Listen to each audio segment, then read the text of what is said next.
ಗೊತ್ತಕ್ಕಂಥದ್ದು sir. ಈಗ ಅದ್ರ ಬಗ್ಗೆ ನಮ್ಮ ಹೈಕಮಾಂಡ್ ತೀರ್ಮಾನ ತಗೊಂಡಿದೆ. ನಮ್ಮ ವರಿಷ್ಠರು ಸ್ಪಷ್ಟಪಡಿಸಿದರೆ ಇವತ್ತು ಈಗಾಗಲೇ ಮುಖ್ಯಮಂತ್ರಿಗಳಿದ್ದಾರೆ, ಮುಂದೆ ಕೂಡ ಇರ್ತಾರೆ ಸರ್. ಅಂದರೆ 5 ವರ್ಷ ಅವರೇ ಇರ್ತಾರಂತ, ಉಳಿದ 4 ವರ್ಷ ಅವರೇ ಇರ್ತಾರಂತೀರಿ ಸರ್? ಡೆಫಿನೆಟ್ 5 ವರ್ಷ ಮುಂದುವರಿತಾರೆ. ಈಗಂತ ಇದಾರಲ್ಲ 5 ವರ್ಷನೂ ಅವರೇ ಇರ್ತಾರೆ.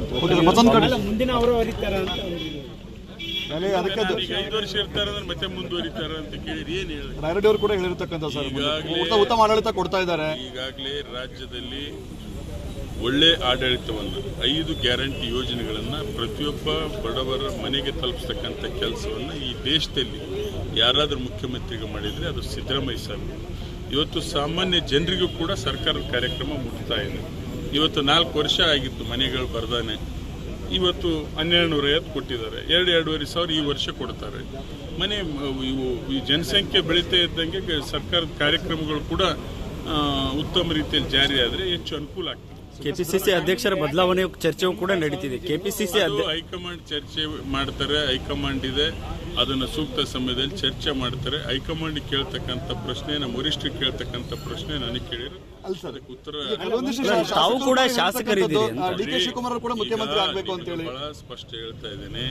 ನಮ್ಮದು ಕಾಂಗ್ರೆಸ್ ಪಕ್ಷ ಇವತ್ತು ರಾಜ್ಯ ನಾಯಕರಿರಲಿ, ಕೇಂದ್ರದ ನಾಯಕರಿರಲಿ ಸೂಕ್ತವಾದಂಥ ತೀರ್ಮಾನ, ಸೂಕ್ತವಾದ ಸ್ವಾಮೀಜಿಗಳು ಕೇವಲ ಒಬ್ಬಿಬ್ಬರು ಸ್ವಾಮಿಗಳೆಲ್ಲ ಬರೀ ಅಂಥವರೇ ಇವತ್ತು ಜಾಸ್ತಿ ಆಗಿದ್ದಾರೆ. ಸೊ ರಾಜಕೀಯಕ್ಕೂ ಈ ಧರ್ಮಕ್ಕೂ ಸ್ವಲ್ಪ ಅಂತರ ಇದ್ರೆ ಒಳ್ಳೇದಂತ ನನ್ನ ಭಾವನೆ. ಸರ್, ಮತ್ತೊಂದು ಕಡೆ ಸ್ಪಷ್ಟಪಡಿಸಿದಾರಲ್ಲ, ಮುಗಿದೋಗಿದ್ದನ್ನು ಪದೇ ಪದೇ ಯಾಕೆ ಕೇಳ್ತೀರಿ ನೀವು? ನಮ್ಮ ಹೈಕಮಾಂಡಿಗೆ ಕೇಳ್ಬೋದು, ಆ ಪ್ರಶ್ನೆ ನನಗೆ ಕೇಳಲ್ಲ. ಈಗ ಅವ್ರು ನಮ್ಮ ಪಕ್ಷದ ವರಿಷ್ಠ ತೀರ್ಮಾನ ತೆಗೆದುಕೊಳ್ತಾರೆ. 4 ವರ್ಷದ ನಂತರ ನಮ್ಮ ಸರ್ಕಾರ ಬಂದ ಮೇಲೆ ಮಂಜೂರಾತಿಯನ್ನು ಮಾಡಿಸಿದ್ದೇವೆ. 850 ಬಸವ ವಸತಿ ಯೋಜನೆ ಅಡಿಯಲ್ಲಿ ಮತ್ತು 350 ಅಂಬೇಡ್ಕರ್ ವಸತಿ ಯೋಜನೆ ಅಡಿಯಲ್ಲಿ ಇವತ್ತು ಸ್ಯಾಂಕ್ಷನ್ ಮಾಡಿಸ್ತಕ್ಕಂಥ ಕೆಲಸ ಮಾಡಿದ್ದೇವೆ. ಮತ್ತು ಪ್ರಸ್ತಾವನೆಯನ್ನು ಈಗಾಗಲೇ ಮಂತ್ರಿಗಳ ಜೊತೆ ಚರ್ಚೆ ಮಾಡಿದ್ದೇನೆ.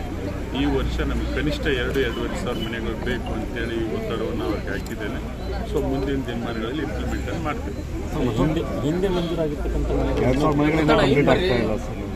ಈಗ ಏನಾಗಿತ್ತು, ಹಿಂದಿನ ಸರ್ಕಾರದಲ್ಲಿ ಇದು ಯಾವ ಸರ್ಕಾರ ಬರಲಿ ರಾಜ್ಯದಲ್ಲಿ ಇವು ರೂಟೀನ್ ನಡೀತಕ್ಕಂಥ ಕಾರ್ಯಕ್ರಮಗಳು.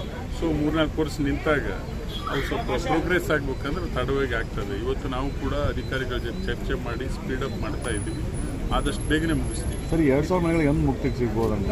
2,000 ಮನೆಗಳಿಗೆ ಕನಿಷ್ಠ ತಮ್ಮ 2 ಅವಧಿ ಮುಕ್ತಾಯ ಕೇಂದ್ರ ಸರ್ಕಾರ ಮತ್ತು ರಾಜ್ಯ ಸರ್ಕಾರದ ಶೇರ್ ಅಮೌಂಟ್ಲಿಂದ ಒಂದು 2,000 ವಸತಿ ನೆಲೆಗಳು ಕಟ್ಟುಪಟ್ಟಂತೆ 2011ರಲ್ಲಿ ಪ್ರಾರಂಭ ಮಾಡಿರ್ತಕ್ಕಂಥ ಒಂದು ಕಾರ್ಯಕ್ರಮ. ಸೊ ಹಾಗಾಗಿ ನಾನು ಇಲ್ಲಿದ್ದೀನಿ ಅಂತೇಳಿ ಈಗ ನಿಮಗೆ